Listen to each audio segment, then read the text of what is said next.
Como a gente capacita pessoas numa era de inteligência artificial? Numa era em que a gente passa mais da metade do dia sobre telas. Como a gente faz isso acontecer para que o varejo consiga garantir recorrência de clientes e principalmente experiência?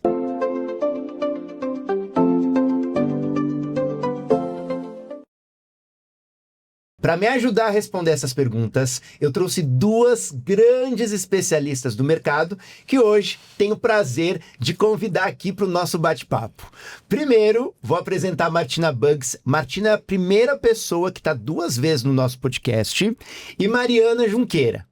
Meninas, por favor, se apresentem. Bom dia, obrigada, Paulo, por esse convite muito especial, verdade. Eu vim há muito tempo aqui já, então é um prazer estar aqui de novo.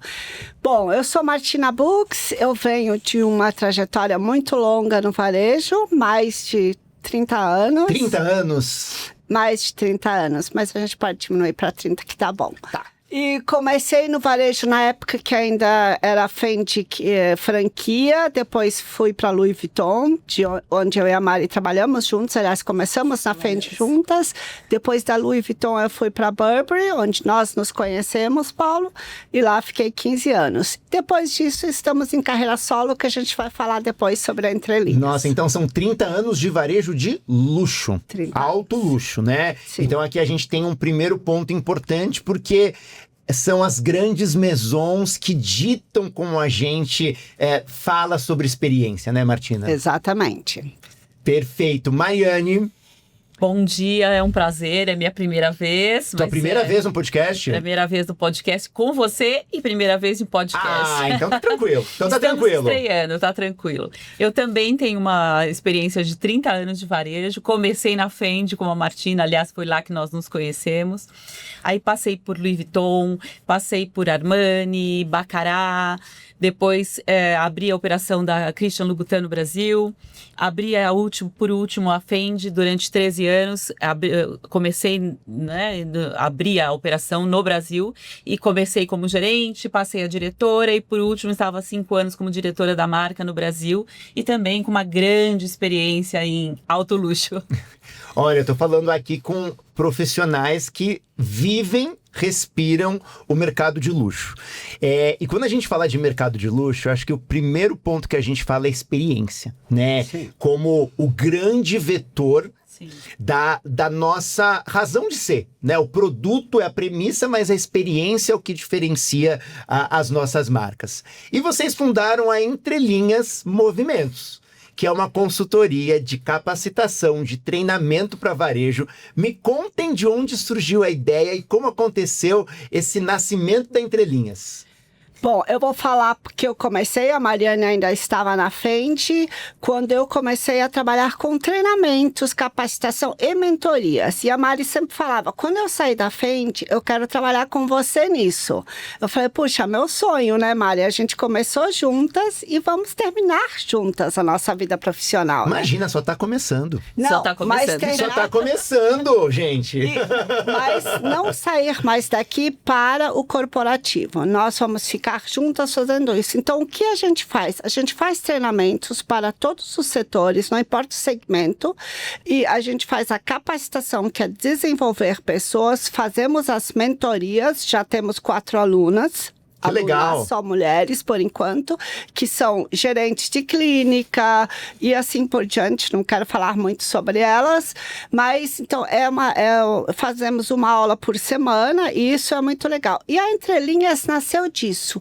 Vamos capacitar as pessoas para que elas tenham aquilo que nós fizemos a vida inteira no varejo, capacitar nossas equipes. É uma necessidade que a gente enxerga no varejo como de luxo em geral e não só no varejo também.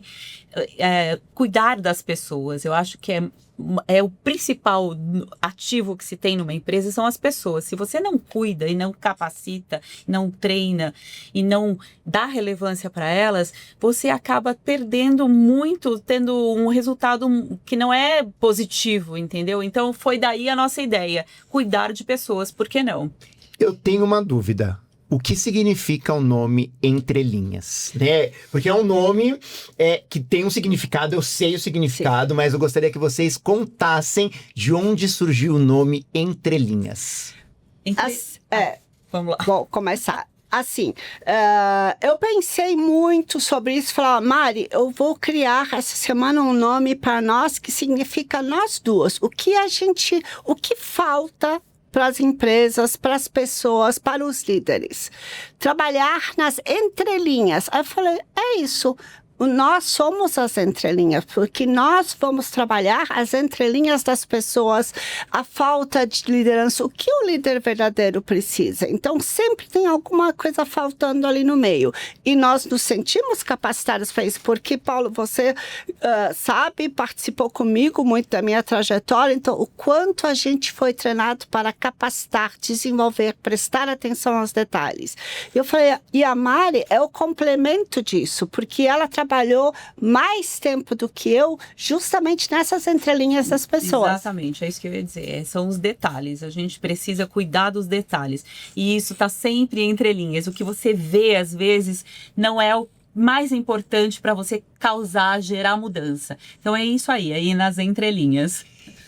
Eu falo que capacitação, ela é o coração de qualquer marca, independente se é luxo ou não, porque o fato de você trazer boa experiência para o cliente no varejo, hoje sim é o diferencial. Eu estava agora no SXSW e um dos pontos mais relevantes, né? A gente vai falar um pouco sobre inteligência artificial, sobre digitalização, mas um dos pontos mais interessantes foi o pertencimento, né? A Jennifer Wallace, que é uma escritora do New York Times, ela fala sobre mentoring, né? E isso para mim ficou muito marcado, porque no mundo onde hoje tudo eu posso pedir para um assistente de inteligência artificial, tudo, tá? Hoje tudo eu posso pedir, só que o valor humano, né, o potencial humano, ele se torna um artigo mais de luxo. Como vocês veem essa relação com o que vocês estão fazendo? A gente vê essa relação em tudo. Realmente, qualquer coisa você consegue na inteligência artificial. Você consegue gerar conteúdos, tudo isso. Você entrega conteúdo, tudo isso. Porém, o humano é a experiência, é onde você cativa o cliente, você faz com que o cliente tenha uma experiência positiva e que ele se lembre de você e que ele pense em retornar. Se você fizer exatamente só o básico, entregar o que é correto apenas, não é o suficiente para que ele volte a se lembrar de você e retorne e você o fidelize. E falando em mentoring, Paulo, eu acho que sempre existiu, sempre foi importante. Nós não fomos ao SX, mas nós acompanhamos por você. Nós acompanhamos a PCOM todos os dias, tudo que você postava. E quando você falou do mentoring, foi o que mais me chamou a atenção, porque eu acho que sempre foi importante. As pessoas são importantes. Os funcionários são um ativo da empresa. Então, does it matter? Sempre. Tudo é importante e tudo importa. Então, a gente tem que ter muito cuidado com isso. Como a Mari falou agora, as pessoas são o ativo mais importante da empresa. Então, a gente tem que ter o cuidado. Tem uma pesquisa que essa própria autora trouxe, que é um dado bem interessante, que 70%, isso é nos Estados Unidos, mas eu não acredito que no Brasil deve ser tão diferente, tá? 70% hoje dos funcionários estão desengajados. Sim. E não é por salário. Sim. Né? E quando ela traz isso, é para ela mostrar mesmo que realmente falta as pessoas se sentirem que pertencem a algo. Sim. E eu vejo que a capacitação, ela é o primeiro pilar que começa a mexer isso. Exatamente. É o cuidado. Eu vim discutindo com a Martina no caminho e a gente fala muito disso, que a empresa precisa entender que a equipe que ela tem é o maior ativo dela. E esta equipe é a que é responsável pelo resultado final dessa empresa. Se você não cuidar de quem cuida de você, porque afinal de contas até o presidente é pago com o resultado dessa equipe que está na ponta. Então, muitas vezes, em algumas experiências minhas de passagem, passado, eu via que, assim, a empresa não dava o valor necessário para essa equipe ter condições de passar a melhor experiência e de estar por inteiro, porque você só está por inteiro quando o seu salário está ok, quando você é liderado de forma coerente, quando você é valorizado. Então, tudo isso é muito importante. A gente estava discutindo isso no caminho, né, Martina? Exatamente, tá? A inclusão, Paulo, sabe? É você se sentir parte da cultura daquela empresa. Qual é a cultura da minha empresa? Então, eu quero fazer parte dela.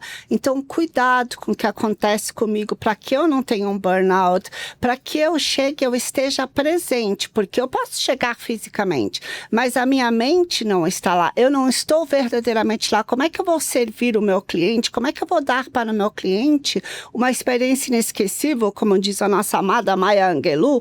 Como é que eu vou fazer com que o cliente nunca se esqueça como eu o fiz se sentir, se eu não sou bem tratada por você?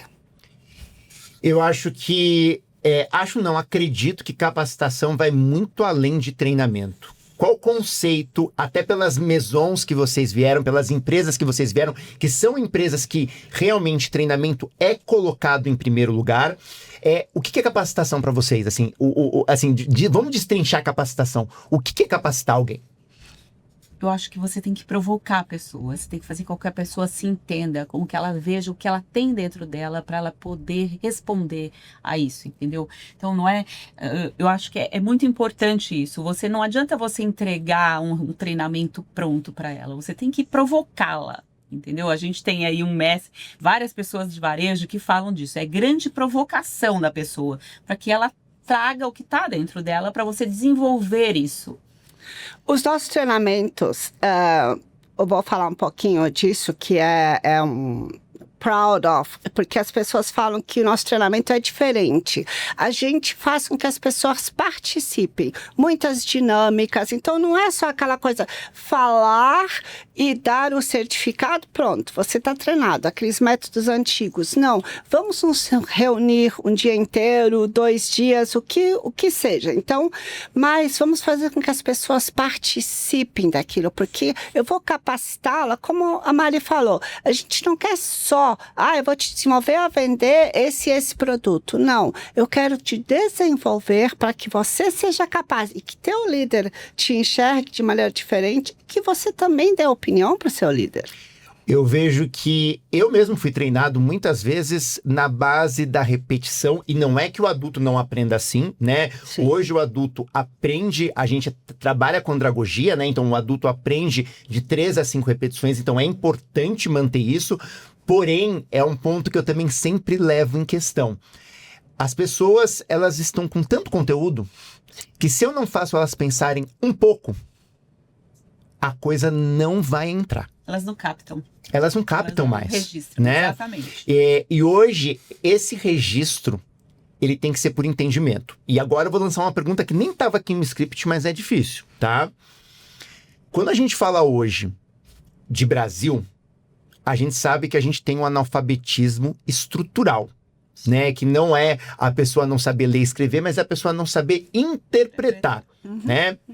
Com a aceleração digital, nem vou entrar em inteligência artificial, mas com a aceleração digital, as pessoas, a leitura não é mais um grande hábito, principalmente quem trabalha em loja, vamos ser sinceros, né? Sim. Não é talvez o profissional mais gabaritado que chegou até ali no primeiro momento.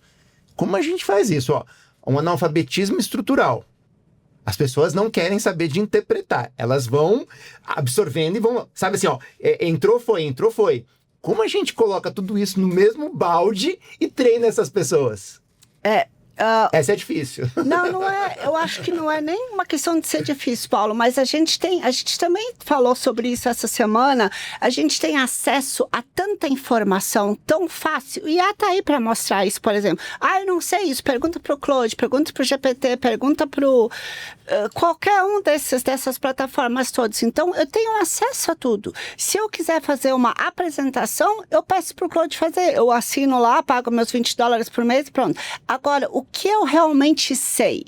O que fica na minha mente? O que eu sei de tudo isso? Como eu interpreto as coisas que eu leio? Ou eu leio, eu passo os olhos pela leitura, pelo jornal. Então, eu acho que a gente precisa saber interpretar o que está acontecendo verdadeiramente no nosso dia a dia, sabe? Informação todo mundo tem. Aí não é nenhuma questão de analfabetismo, mas é estrutural. Sabe, porque você aprende dentro de casa, valorizar os livros e tudo isso. E aí, a Mari tem netos, eu não tenho. Ela lê para os netos. Como é que ela interpreta aquela historinha? Como é que ela conta? Sabe? Então, eu acho que isso é a interpretação. Né? Eu acho que a gente, trazendo isso para o varejo, eu acho que hoje em dia, até esse tipo de capacitação tem que ter uma experiência diferente. Para que você traga, dá um passo para trás. Estamos no IA, vamos dar um passo para trás. Vamos pensar numa. Vamos escolher um belo lugar, com natureza, uma coisa que te traga, te remeta a uma coisa mais lúdica, entre aspas, para que a pessoa consiga assimilar e entrar sabe? Entrar como se fosse fazer um yoga, uma coisa assim, entendeu? Para você ter um clima diferente, para já dar uma desacelerada. Eu acho que as pessoas estão muito aceleradas. Eu sou uma que não consigo ouvir áudio se não for duas vezes. Quer dizer, a gente tá assim nesse 2 vezes. Às vezes me pego com minha mãe, que tem 83 anos, pedindo para ela ser mais rápida. Mas por quê? Porque a gente tá sendo engolido por isso. Sim. E é exatamente isso que a gente tem que fazer. Dar um passo atrás para que a gente desacelere. E a gente precisa realmente praticar isso, né, Paula? Porque quantas vezes a gente recebe áudios longos que a gente mesmo fala, lá vem podcast. Ou então a gente coloca na velocidade 2. Sabe? Como a Mari falou, vamos dar um passo para trás, gente. Eu acho que isso também, Paulo, vocês são todos muito jovens. E a gente aprende isso com o passar do tempo. Quando a gente vai na maturidade, a gente aprende a desacelerar um pouco. E é tão importante, porque tem muitos, os jovens hoje, quando fazem 30 anos, querem ter 1 milhão e querem ser CEOs. Não é assim, né? A gente sabe disso. A gente precisa ter qualidade de vida em qualquer momento. E é o que eu falo, a gente está, quando se fala de equipes, as equipes estão tanto tempo dentro de loja, se você não tiver uma qualidade de vida, qualidade de trabalho, tudo isso, quando você vê, você está sendo engolido. E aí a coisa fica num automático, que você não está passando a experiência que você deveria para o seu cliente, para a empresa, e o resultado não chega. Pensando nas marcas que vocês trabalharam, né, que são grandes marcas e grandes exemplos de capacitação para os vendedores. Para você poder vender uma baguete, você tem que ter realmente todo um repertório, saber quem usou, saber o material. Para você vender um trench coat, são 12 passos que você tem que dizer para o cliente. Então, a gente tem aqui muito repertório em como fazer. Então, vamos lá. Primeiro, boas práticas que o mercado de luxo, vamos falar de Fendi e Burberry, trazem pra gente em relação a capacitar pessoas. Mari, vamos começar com Fendi. Quais eram as boas práticas? O que os vendedores tinham que saber para trabalhar na Fendi? Assim, quais eram os principais itens que um vendedor falava assim, ó, esse vendedor agora está pronto para poder atender o meu cliente? Tá. Em primeiro lugar, vamos tirar a parte de produto, né? Produto, toda a parte específica, técnica, muito apurada, inúmeros treinamentos e tudo isso. Mas, fora isso, eles tinham imersões sobre a cultura da empresa. A gente tinha um onboarding de 1 semana, passando por todas as etapas da empresa, então, por RH, tendo conversas e tudo isso. E isso e aí tem toda a parte de RH que cuida dessa pessoa, que tem vários momentos durante o ano, inclusive eu, que era gestora, também tinha esses momentos para entender. E eu acho que a gente tem que partir de uma escuta ativa. É muito importante você valorizar. Não adianta você entrar todo dia no seu escritório e passar, falar bom dia e vai embora. Não, você tem que entender que aquela pessoa que não te deu o sorriso na hora que você entrou, porque talvez ela tenha um problema, chama, conversa. Então, é assim, é uma gestão muito próxima. Muito humana. Muito humana e próxima. Não adianta você só cobrar, só entregar, só fazer reunião de feedback. Não é isso, a gente tem que cuidar do lado psicológico também. Eu sempre brinquei que eu tinha comigo, eu era como se fossem os meus pintinhos, eu cuidava de cada um como se fossem meus filhos, porque isso é muito importante. A pessoa tem que se sentir acolhida e a Fendi sempre se preocupou com isso. E vocês tinham alguma universidade, algum modelo Fendi de atender? Porque na Burberry eu lembro que a gente tinha, na Fendi também tinha esse modelo, Nós esses tínhamos steps. vários projetos. Eu passei 13 anos na Fendi, então conforme iam mudando algumas pessoas, iam se ajustando e, obviamente, se atualizando. Mas nós sempre tivemos um tipo de projeto de atendimento humano, o que trazer, como cativar o cliente. Na pandemia, nós tivemos um grande projeto de como trazer, cuidar desses clientes no momento que nós estávamos. Não era nem para falar de produto, nada disso, era mesmo para cuidar dos nossos clientes pessoalmente, pelo telefone e tudo isso. Curiosidades da Fendi. O que um vendedor podia e o que ele não podia fazer, porque acho que as pessoas também querem saber essas curiosidades de cada marca, né? O que era, tipo, do's and don'ts, assim, específicos da marca? Eu acho que o que não se pode fazer em qualquer marca, não só na Fendi, é você ultrapassar o limite da privacidade do seu cliente. Perfeito. Você precisa entender até onde você pode ir com o seu cliente. Então, se você vai chamá-lo num telefone, num WhatsApp, ou mesmo numa visita, você tem que entender aquela história. Você, nos primeiros 5 minutos, 5 segundos, 10 segundos, você entende o cliente e você vai dando condições do cliente te mostrar o que ele quer, para que você não ultrapasse o que ele não quer. Porém, assim, o que você tem que fazer agora é que você tem que se aproximar desse cliente. Eu saí de lá eu sempre fiz a gestão, mas claro, de outras marcas eu vim trazendo clientes também, né? Porque com 30 anos a gente vai trazendo clientes que não são clientes, são clientes amigos, amigos clientes. Então, assim, é muito bom, porque você vê que os clientes, os vendedores, eles criam uma conexão com os clientes e passam a ser convidados para festas e para tudo isso. Então, assim, você tem que ter uma postura, você tem que ter elegância. Para isso, nós temos o nosso treinamento de postura, elegância, como se portar a uma mesa, etiqueta. Tudo isso é muito importante, porque você também não pode fazer Exato. não estar preparado para esses momentos que acabam surgindo no relacionamento. E Martina, na Burberry, quais eram ali os do's and don'ts? Eu lembro de um don'ts. Eu lembro de um don'ts, você aprende fazendo, né? Eu lembro de refrigerante escuro na loja, que não podia, só podia ter tônica. Eu lembro disso. A primeira vez que os americanos vieram fazer um evento no Brasil, cadê Coca? Não pode, porque senão a foto fica feia. E eu levei isso pra minha vida, tá? Evento não pode ter Coca. Bom, você também era VM, né? Não, mas senão fica feio mesmo na foto. E olha o nível de preocupação. O refrigerante escuro vai deixar a foto não organizada. A garrafa de champanhe não pode ter marca. Não pode ter marca. Aqui no Brasil era completamente o oposto, que a gente precisava trazer marca. O cliente queria. E cliente queria. Mas me conta aí um pouquinho dos and don'ts, quando a gente fala de capacitação, ou do que pode, o que não pode. Me conta algumas curiosidades. Bom, você passou por isso, então a Burberry, assim, ela leva o gerente para algum lugar nos Estados Unidos ou em Londres para ser treinado, para depois voltar e retreinar a sua equipe. Então, a Mari falou do onboarding. O onboarding na Burberry é muito longo. Primeiro, você fica na técnica, que é uma semana no escritório, aprendendo todas as coisas. Você tem o seu Employee Guide, que tem tinha da minha época 54 páginas, que você lê, assina, depois vem perguntas. Depois você passa mais um mês na loja praticando antes de atender o teu cliente. Então, os don'ts são exatamente o que a Mari falou. Cuidado com o limite. Você não pensa com o bolso do cliente e vice-versa. Então, o cliente pode comprar um trench coat por dia se ele quiser. Você não pode, mas cuidado com o que você fala para ele. Custa tanto, você quer parcelar ou não? Ele não perguntou. Então, tenha muito cuidado com isso. E não ultrapasse os limites. Se o cliente te convidar para um almoço ou para um jantar, ok.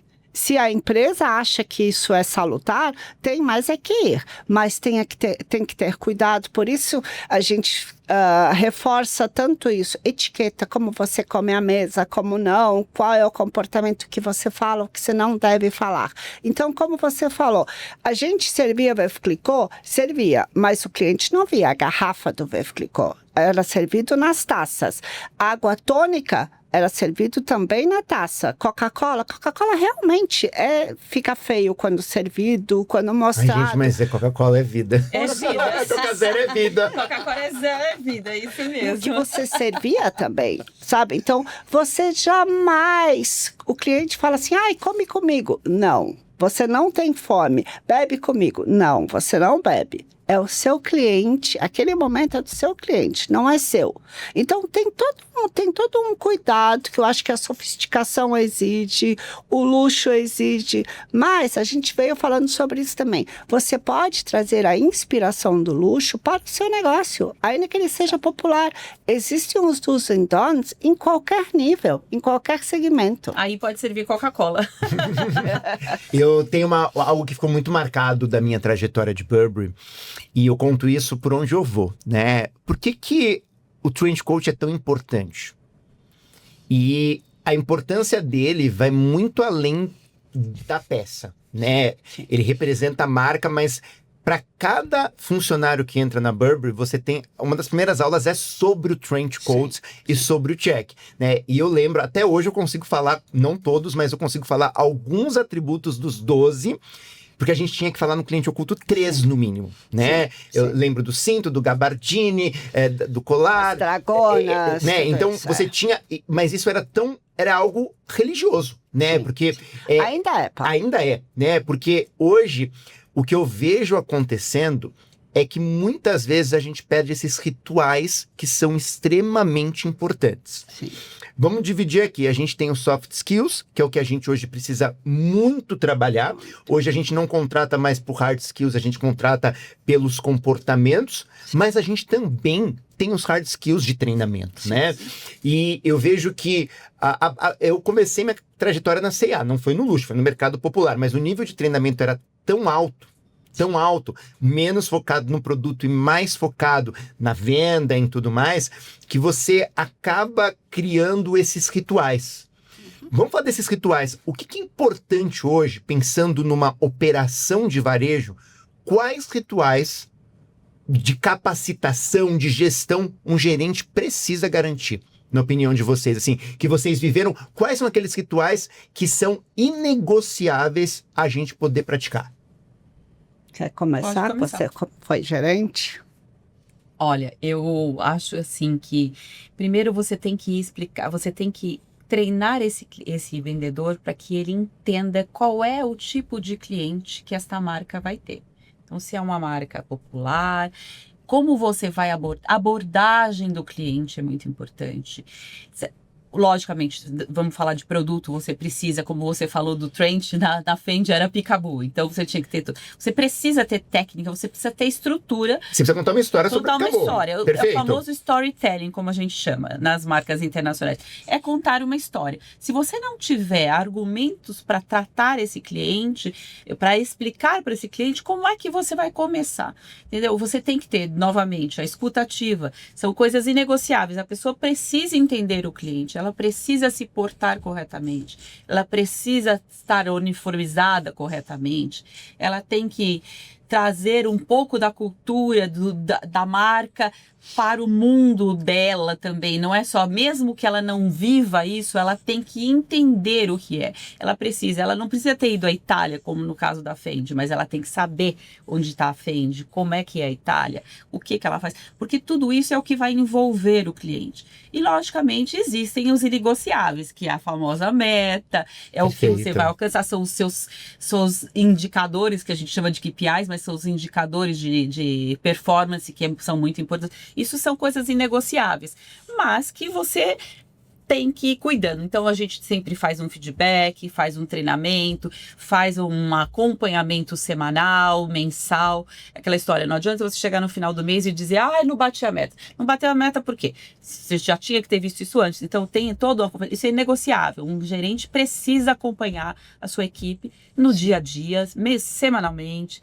Hoje em dia não se faz mais meta mensal, se faz meta semanal, porque se você não conseguiu atingir nessa semana, você já corre lá para não chegar no último dia você falar, não deu, entendeu? Então tudo isso são coisas inegociáveis. O que, Martina, para você são inegociáveis quando a gente fala do ambiente de loja que envolve capacitação?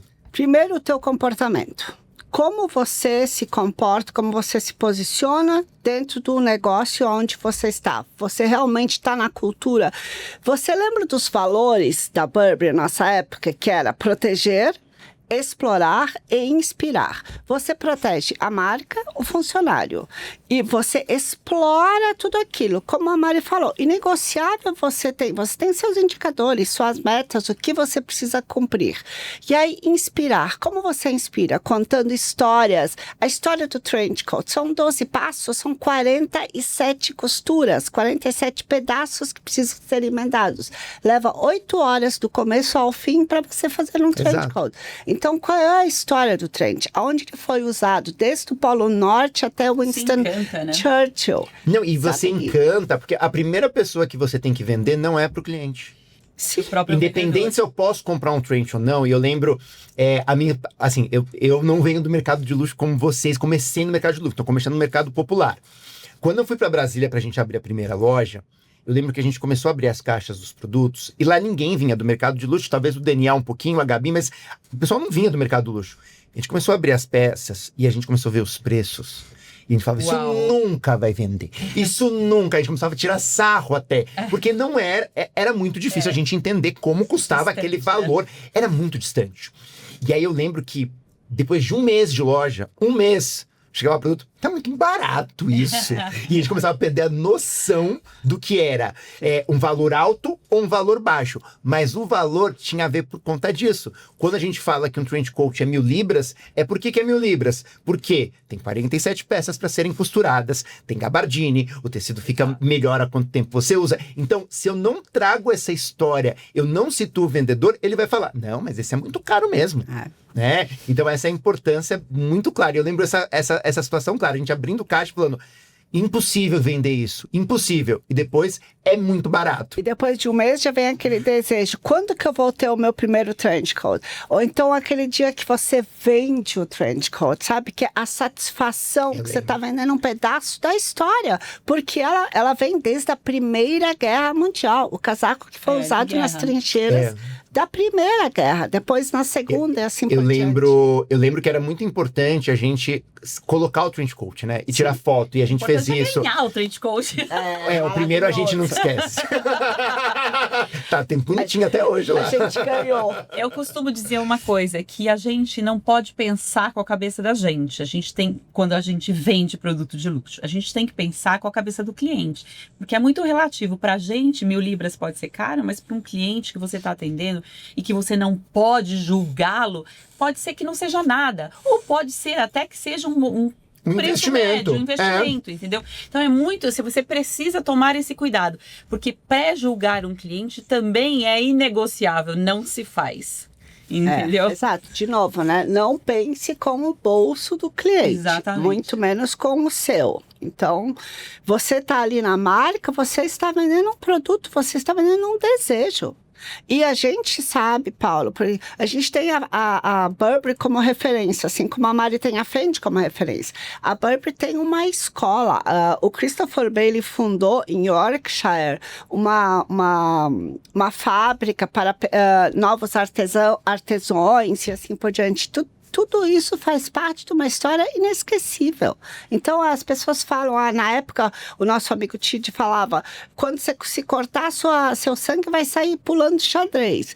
E porque é uma coisa que fica na nossa memória, né? É a cultura, se você gosta verdadeiramente daquela cultura. Então, foi a marca mais importante que eu trabalhei na vida. Foi a que mais me deu essa proteção e essa inspiração. E essa necessidade a gente sentiu quando a gente resolveu se juntar, de passar essa paixão que a gente tem pelo mercado de luxo, porque eu acho que paixão é que faz com que as pessoas se motivem e se capacitem e sejam excelentes do que Mari, fazem. bem lembrado, que quando a gente está no treinamento, Paulo, quando você está presencial, você fala, é importante fazer com que as pessoas te olhem e os olhos brilhem, fala assim, o quanto você realmente gosta do seu trabalho, sabe? Então, dedique-se, faça o teu trabalho com amor, não importa o que você está fazendo. Então, eu acho muito importante o treinamento presencial, mas eu não vou te treinar para você vender esse produto. Eu vou te contar histórias. para que você reconte essas histórias. A tua história, que é tão importante, porque em algum momento você vai se enxergar dentro daquela história que você está contando. Exato. A gente tem uma dificuldade hoje, entrando no ponto pessoas. Hoje a gente tem uma dificuldade clara de contratação dentro do varejo. Sim. Independente se luxo ou não. E luxo a gente sofre talvez um pouco mais para achar a pessoa certa. O que é essa pessoa certa? Porque eu não estava pronto para o luxo quando eu fui contratado. Né? E talvez a gente não estava pronto para o mercado. Mas o que essa pessoa, para falar de um cliente exclusivo, o que essa pessoa precisa já carregar para conseguir se dar bem no mercado de luxo e conseguir ser treinada, né? Conseguir falar assim, não, essa pessoa não tem experiência, mas ela é uma aposta. Quais são os fatores que mostram isso para vocês? Para mim, a primeira coisa é o brilho nos olhos. Perfeito. Eu acho que aquela pessoa que traz brilho nos olhos é uma pessoa que você pode apostar. Aquela que você conversa, que você percebe que a pessoa não está demonstrando isso, não me traz alegria de me motivar a contratá-la. Eu acho assim, técnica de venda você ensina. Perfeito. É básico. Eu digo sempre, produto todo mundo tem, a gente ensina e tudo isso. A pessoa tem que ter brilho nos olhos, estar disposta a aprender, estar aberta e, obviamente, que a gente precisa ter para um mercado de luxo, existe um nível cultural que precisa ter um pouco de cultura. Não é que a cultura também a gente transmite, mas tem que ter pelo menos um básico de cultura, em termos falando de luxo. O que mais, Clã? Você sabe que eu sempre entrevistei muitas pessoas, e eu inclusive entrevistei você junto Algumas com o vezes, John, né? Não, algumas vezes você me meu entrevistou. chefe inesquecível. Aí eu vou chegar exatamente nisso. Eu gosto de entrevistar pelo menos 3 vezes a mesma pessoa. Porque o que eu vi no primeiro dia, eu não sei o que aconteceu no seu dia. Hoje nós levamos 1h30 para chegar aqui, por exemplo. Exatamente. Então você já está irritado, alguma coisa já influenciou no teu humor, a tua serotonina já não está igual. Então vamos conversar de novo, porque a Mari falou brilho nos olhos. Sim, fundamental. Mas quando eu encontro a pessoa pela segunda vez, eu falo, me conta uma história hoje. Então eu quero ouvir como você é contando uma história. Você é um bom contador de histórias? Ou então você está genuinamente escutando aquilo que eu estou falando? Então pratique a escuta ativa. Então a terceira vez agora eu realmente vou me certificar de que o Paulo é aquele candidato que eu procurava para fazer o VM. Como na nossa época, o John falou para mim, eu gostei dele. Ele não falava uma palavra em português. Ele, I like this guy very much. Eu falei, why? O que você viu nele? Por exemplo, eu sabia que você vendia muito bem sapatos, que você gostava muito de sapatos. Sempre gostei. Aí eu falei, a gente não é um varejo de sapatos. E aí? Como é que Eu tava na Via Uno na época, lembra? A gente vai contratar esta pessoa, este rapaz que está numa função alta, ele já está num bom nível, está com um bom salário. Como é que eu vou fazer com que ele vá para Nova York, vá para Londres e replique as vitrines que na época a gente fazia, né? Aí eu falei, acho que ele é a pessoa certa. Que bom que eu escolhi você. Uma bela aposta. Uma bela aposta, mas assim, hoje, eu ouvi isso de um empreendedor uma vez e eu levo isso para minha vida, né? Eu entendo que a gente tenha que ter mais contatos com o candidato. Sim. Mas se em algum momento eu surgir qualquer dúvida, não contrate. Não. Exatamente. Assim, a gente não pode arriscar na contratação. A gente pode apostar, que é completamente diferente. Estou apostando, estou vendo potencial, mas não é, assim, não tem uma dúvida de caráter, de postura, porque qualquer dúvida é melhor não. Porque quem afeta isso? Cliente. Isso afeta a experiência do cliente que é afetada. Não é nem tua empresa, é a experiência do cliente que vai ser afetada. E isso, para mim, serve, né? Hoje eu não contrato mais tanta gente, mas quando eu tenho que fazer alguma contratação, ajudar algum cliente para fazer alguma contratação, tem uma coisa que eu sempre observo. Sempre observo. Horário da entrevista. E eu marco em horários, às vezes, não tão fáceis. Justamente para você, assim, para você testar e a postura, né? Hoje, como as primeiras entrevistas, grande parte é online, justamente para poder otimizar a produtividade. não importa o cenário, mas é como a pessoa está se portando. Se ela tá com o cabelo arrumado, se ela tá preparada para ter uma entrevista de emprego como se fosse presencialmente. E olha, eu já entrevistei gente com cara de sono, de qualquer jeito, e já é um não de cara, assim, isso é um fator, hoje é um filtro fundamental. Concordo muito com você. Eu recentemente, antes de sair, eu fiz uma entrevista onde ela começou a entrevista na cozinha, abrindo e fechando geladeira. Eu quase fechei a câmera em 2 minutos. Eu só em consideração, porque eu sou uma pessoa educada, eu falei, não, vou seguir com a entrevista, mas fiz uma entrevista curta. Mas assim, ela abriu e fechou a geladeira. Fechando a geladeira, sentou, essa eu nunca tinha visto. Começou a comer. Não, mentira. Pensei não, ela não se preparou, ela não estava me esperando. Quer dizer, isso é uma falta de respeito para você que está preparado e que marcou um horário. Entendeu? Então, para mim, que você tem cheio de razão nisso. Ó, gente, eu sou meio doido, tá? Eu hoje, com meu time, eu trabalho às vezes andando pela casa, porque eu sou imperativo. Mas é seu time, é diferente. Mas mesmo assim tem um limite, né? Mas é seu time. Uma coisa é você fazer uma entrevista para essa história, Mari, eu nunca tinha ouvido. Pois é, mas eu te conto. E para uma marca de luxo, ela tinha experiência no varejo? Tinha. Uau. Tinha. Mas é aquela história, as pessoas... Aquela história, elas não param para pensar, elas não se preparam para as coisas. É aquela, sabe? Sim.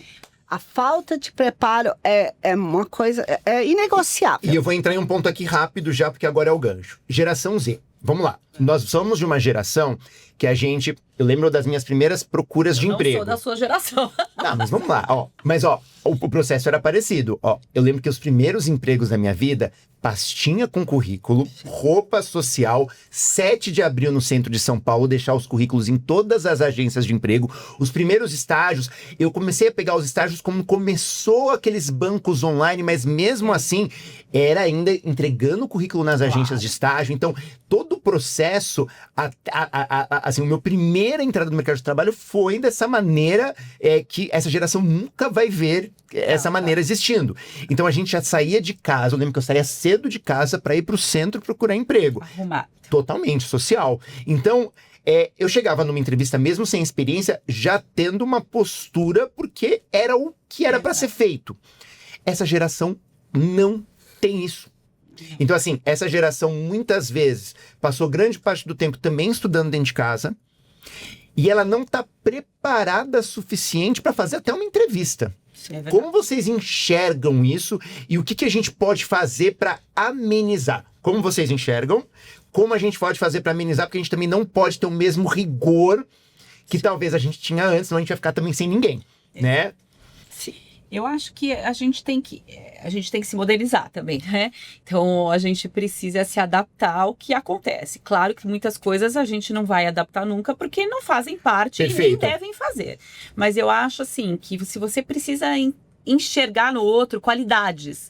E aí você tem os seus skills que você precisa para a função que seja para essa entrevista. E eu acho que você tem que levar um pouco em consideração a isso e ir se adaptando, porque senão realmente eles são diferentes. Tem uma gerente de CRM comigo que ela tem 25 anos.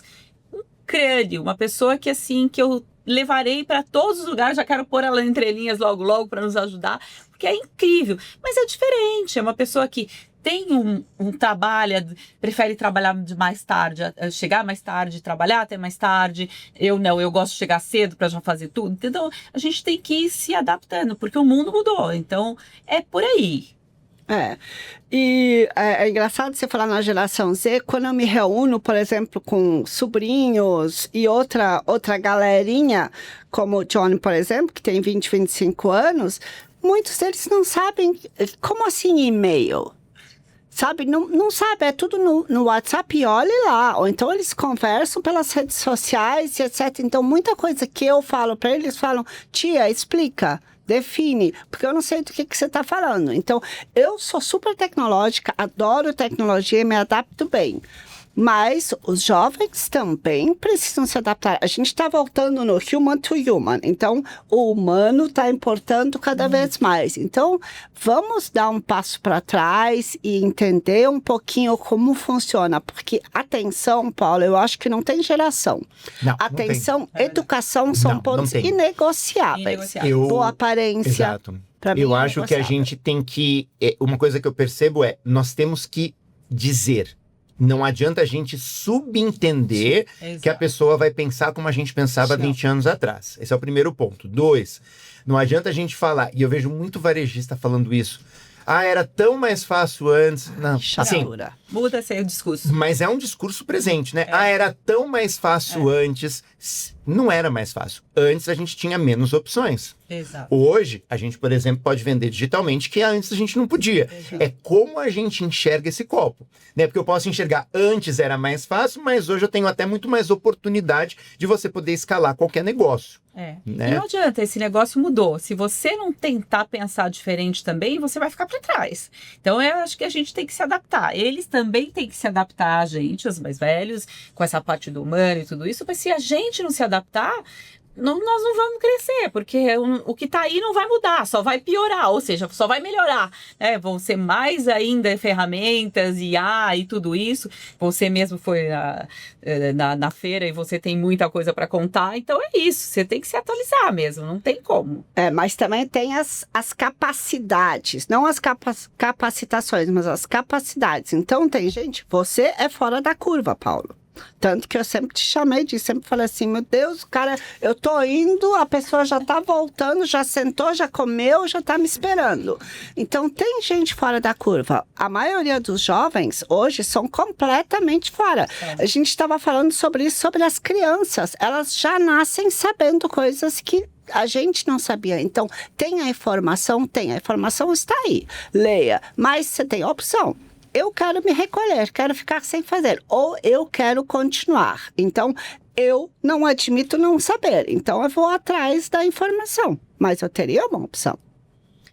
Eu acredito muito nisso, né? Mas eu também acho que muitas vezes a gente quer forçar essa geração a ter a mesma experiência que a gente teve há um tempo atrás. A gente tem que reinventar essas experiências. A gente tem que realmente, juntos, falar, então como a gente vai fazer isso? Né? Eu estava ontem numa discussão com uma marca sobre um plano de ação e eu vi que assim, a gente já tentou, vamos tentar de novo, vamos fazer diferente de novo, vamos fazer de maneira diferente, porque assim, talvez a forma como a gente tentou, e tudo hoje é sobre comunicação, a forma como a gente comunicou não foi adequada porque foi no modelo antigo, e a gente vai ter que comunicar de uma nova maneira para poder realmente despertar novos gatilhos.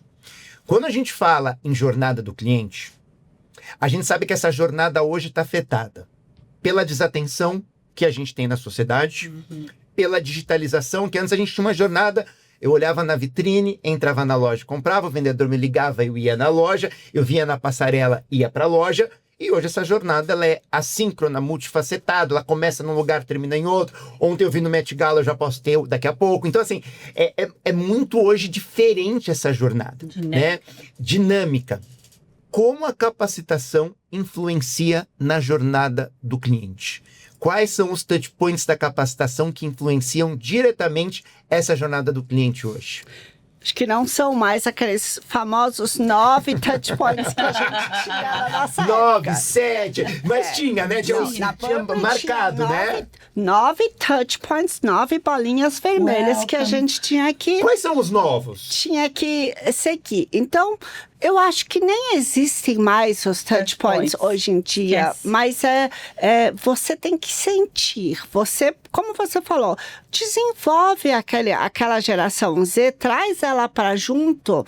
E como é que você está sentindo? Você tem que ver, o cliente está entrando na loja, você já sabe se ele tem 20 anos, se ele tem 50 anos. Então, não importa qual é a tua idade. Nós, líderes, precisamos desenvolver aquela galerinha para que ela entenda entenda como é o cliente que está entrando. Eu acho que aquela técnica dos 3 segundos, Paulo, ela sempre vai existir. Em 3 segundos você forma Em 3 uma segundos opinião. você analisa e você faz, cliente, né? exato. Nós, mesmo que eu tenho 60 anos, você tem 40, a gente vai num lugar, em 3 segundos a gente fala, gostei, não Você gostei. sabe que até menos, né? Tem uma pesquisa que mostra que é 0,5 segundos a gente faz Uma uma análise. leitura e já decide se vai engajar. Meu Deus. Exato. Aí, É menos ainda, assim. Aí É já uma pra fração mim de não dá. segundo. É uma fração de segundo, né? E quando você fala de touch point, a gente hoje trabalha com framework, porque não tem mais nem como ser touch point, né? Porque não tem mais aqueles pontos fixos Não, que você exato. vai conseguindo trabalhar. Não, uma coisa só que eu acho que a gente precisa cuidar, e é uma coisa que eu vi sempre em equipes, é o celular. Porque esse meio segundo, às vezes, você entra na loja e a sua equipe inteira está no Dentro do celular. celular. Porque aquela é uma parede, forma, né? é uma ferramenta de trabalho.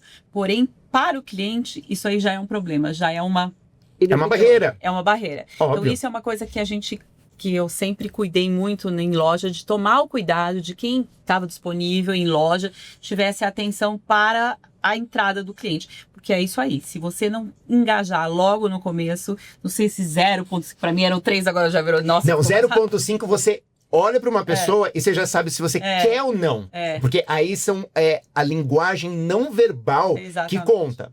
E, obviamente, o 0,3 é o nome, é o olhar, né? Mas o 0,5 é aquela linguagem não verbal, que é o braço cruzado. Sabe aquela linguagem que a gente não Exato. percebe, mas Você a tá gente no toma uma celular, decisão? é uma dessas, você tá no Tá celular. no celular é uma acabou, dessas, gente. entendeu? Tá no celular é uma dessas, Acabou. né? E você passa no shopping, quando você anda no corredor, assim, quando eu que trabalhei no meu escritório, era no shopping, você passa no shopping, você vê todo mundo assim, ó, Ainda mais Cidade Jardim, né? Cidade Jardim. Exatamente. Eu me lembrei agora de um fato muito interessante que eu queria contar. Recentemente, eu fui ao Cidade Jardim Shops aqui na Doc Lobo.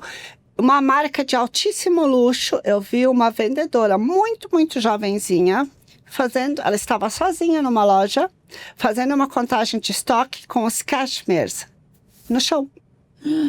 E ela Eu já imagino a marca, eu já imagino a cena. Não, Já imagina arrepiei de eu, a saber. minha indignação, olhando aquilo, e eu olhei, ela era muito jovenzinha, realmente. Ela estava sentada no chão, agachada, fazendo uma contagem de cashmeres ao lado dela. Eu tenho foto, eu fiz uma foto de tão indignada que eu fiquei. Mas Nunca eu fiz nada a lembro respeito. que eu levei uma bronca, porque eu tava organizando bolsa na loja.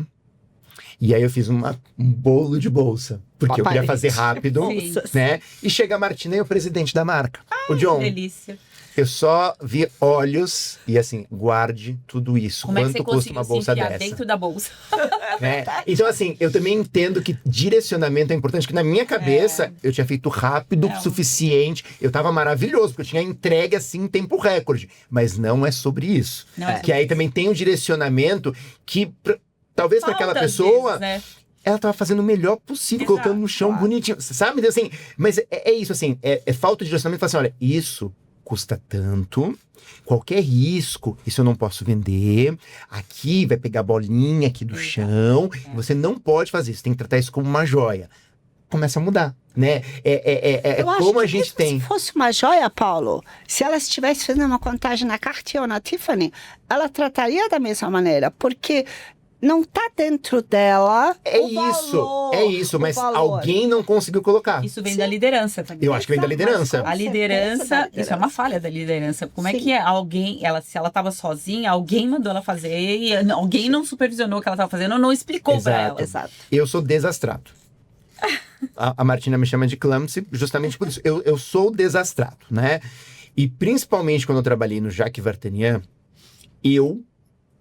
assim, sempre eu tentava não pegar em peças. De verdade, assim, eu tentava não mexer em peças porque eu tinha medo, porque eu sou desastrado. E quando eu pegava, eu já tinha até um processo, porque sim, eu aprendi na Burberry, em outras escolas, que realmente é muito importante. Eu quebrei já manequim, quebrei já um monte de coisa, mas no Jaque Patrimônio eu não podia quebrar uma joia. Eu não podia quebrar uma esmeralda, eu não podia deixar cair no chão. Não. Óbvio que o chão era emborrachado, principalmente nos principais pontos de contato, estoque todo emborrachado, mas eu sabia da minha deficiência como organização e como desastrado mesmo. Então eu tomava um cuidado, gente, vocês não fazem ideia. Eu nunca quebrei uma joia, risquei uma joia ou perdi uma joia. Mas isso foi um direcionamento que Martina me deu lá atrás, do nível de atenção que eu precisava ter com uma peça de luxo. Isso eu não esqueci mais, porque teve um direcionamento, teve um erro, mas teve um direcionamento muito claro. O que você pensa que você está fazendo com essa bolsa que custa 10 mil reais? Você colocou um bolinho de bolsas de 10 mil reais. Você tem que isso aí também faz parte de treinamento. Entendeu? Isso é treinamento. Isso é treinamento. Né? Isso é treinamento porque é como eu trabalho o produto. Né? Talvez eu não tivesse tido treinamento e adequado. Aí entra a técnica. Nesse momento, o treinamento é técnico. Quantos centímetros um cabide fica do outro no estoque para você não embolar todas as peças? Jamais uma bolsa em cima da outra, jamais os sapatos, sabe, descompassados, tem tudo isso. Aí é a técnica para você não danificar o produto. E é o cuidado. Eu sempre penso assim, essa peça, como é que eu a trataria no meu guarda-roupa? É que eu vinha de uma realidade que, para reposição de loja, eu pegava um pack de jeans aqui, outro pack de jeans aqui, ia para a área de vendas desse jeito. Então, a minha realidade era muito diferente em relação ao tratamento de produto. Dúvida, né? Porque a gente era velocidade. Então, era dedilhar, e pá. A gente aprendia dessa maneira. O quão mais rápido eu fosse para repor loja e organizar, era a produção. Quando você vai pro luxo, não é produção. É sofisticação, detalhe, a alça da bolsa, o preço. Então, é um outro olhar, né? Mas isso é treinável. Sim. É treinável. Exatamente. Porque se você tem agilidade para reposição, muito provavelmente você vai ter a organização para trabalhar os detalhes e trabalhar a ordem espacial. Então, isso é treinável. O que eu vejo hoje é que a gente também subentende que as pessoas estão preparadas para tudo. E aí a gente acaba não treinando o básico. Eu falo sempre isso. O básico precisa ser dito e repetido. Tipo o nome. Por exemplo, na Fendi, falando de Fendi, nós tínhamos blocos módulos de treinamento específico para produtos, onde vinha exclusive é ótimo, inclusive como tratar o produto, como embalar o produto, como cuidar dele pós-venda e tudo isso. Então era desde das características técnicas do produto, storytelling e mais tudo o resto. Então, isso no luxo também é uma coisa que a gente vê e que é uma coisa que pode passar para um varejo em geral, esse tipo de módulos, tipos de treinamento para você não deixar você, coitado, passar por uma situação dessa. No final do dia, a gente entende que é tudo sobre pessoas, né? Exatamente. Porque se não tem uma pessoa que treina, uma pessoa que presta atenção, uma pessoa que vai engajar, uma pessoa que vai depois avaliar, a gente acaba não tendo todo esse processo. Sobre entrelinhas, para a gente finalizar em grande estilo e vocês falarem de entrelinhas. O que tá entre linhas que a gente precisa destravar para poder fazer isso acontecer dentro do varejo? Como a gente falou esse tempo todo aqui, por que a gente quis criar a entrelinhas? Por que nós nunca fui mãe, então, mas eu acho que é gestacionar, né? Porque gestacionamos a entrelinhas. Justamente para isso, Paulo, para que as empresas entendam que elas precisam investir nas pessoas, capacitar as pessoas. Então, hoje vem trabalhar comigo que você vai ter isso e aquilo. Aí amanhã esse orçamento já é cortado, daqui a 3 meses, o trimestre foi ruim, a gente já não pode mais investir nisso. Invista em pessoas. Então, leia o que está na entrelinha da tua empresa. Aonde está doendo? Quais são as tuas dores? Quais são os teus amores? Então, como nós vamos tratar? Então, nós estamos prontos. Até fico emocionada de falar, mas a gente ama isso, né? Então, a gente quer capacitar as pessoas, a gente quer te ajudar a chegar nos resultados. Se a tua meta é alta, você vai chegar lá, mas capacite, ame as tuas pessoas e dê a elas o que elas precisam. Concorda? Faça as pessoas sentirem que realmente você se importa por elas, e é isso que a gente quer. A gente gosta de pessoas, a gente trabalhou aí dessa carreira inteira de 30 anos, cada uma de nós. E o que a gente gosta mesmo é de entender que a gente está dando resultado para empresas, vendo pessoas sendo cuidadas, capacitadas, treinadas, e que as empresas tenham sucesso, porque na final a gente também tem os dois lados. A gente cuida de pessoas, mas a gente também tem o lado da empresa. Eu, principalmente, fui gestora há bastante tempo, então eu acho que falta isso no mercado e é muito importante. E com quem a gente tem conversado, todo mundo diz, isso é uma coisa muito importante, é o que mais falta hoje em dia. Só uma coisinha, Paulo. O ativo da empresa são as pessoas. Nós temos uma musa, que eu acho que eu já te falei sobre ela, que é a poetisa americana Maya Angelou. Que ela tem uma frase que a Angela Arendt falou uma vez num congresso da Burberry, que eu nunca vou esquecer. Ela falou, a poetisa falou, as pessoas vão esquecer o que você fez. Esquecer o que você disse, mas nunca esquecerão o que você as fez sentir. Exatamente. Eu uso também essa frase, né? É uma frase que impacta muito. É exatamente isso. Como você fez aquela pessoa se sentir? Não só o teu cliente. Eu posso vender um trench coat que custa 20 mil reais? Fácil, porque eu tenho a história toda. Agora, como eu fiz você se sentir no seu primeiro trench coat? Você vai esquecer? Não. Porque eu lembro até hoje do dia. Então, essa é a entrelinhas. A gente, com a entrelinhas, eu e a Mari, queremos que você se sinta assim, sabe? Porque nós queremos enxergar tua entrelinha e nós queremos te ajudar verdadeiramente a mudar isso. Como eu acho vocês, para todo mundo que está nos ouvindo e assistindo, como a gente acha Entrelinhas nas redes sociais? Na rede social é Entrelinhas, @Entrelinhas. @Entrelinhas. Sim, que é ou no LinkedIn também a gente está assim. Eu sou @MartinaBooks, Mariane Junqueira. Muito bom, foi um prazer tê-las aqui. Uma paixão sempre conversar sobre mercado de luxo, sobre capacitação de pessoas nesse mundo hoje tão complexo que a gente vive, mas que a gente sabe que o automático, mas que a gente sabe que a conexão é o que faz realmente as pessoas voltarem. Obrigada, Paulo. Obrigado a vocês. Obrigada, Paulo. Em um mundo de algoritmos, em um mundo onde a empatia hoje começa a ser discutida, realmente o que acaba importando são as conexões, são as pessoas, e por isso até a WGSN diz que o humano é o novo luxo. E por isso, entrelinhas para a gente entender onde estão aqueles talentos, aqueles pontos que a gente precisa trabalhar dentro das nossas operações. Esse foi mais um episódio do nosso podcast Varejo On. Se você curtiu, compartilhe, deixa aqui o seu recado. Um beijo e até a próxima.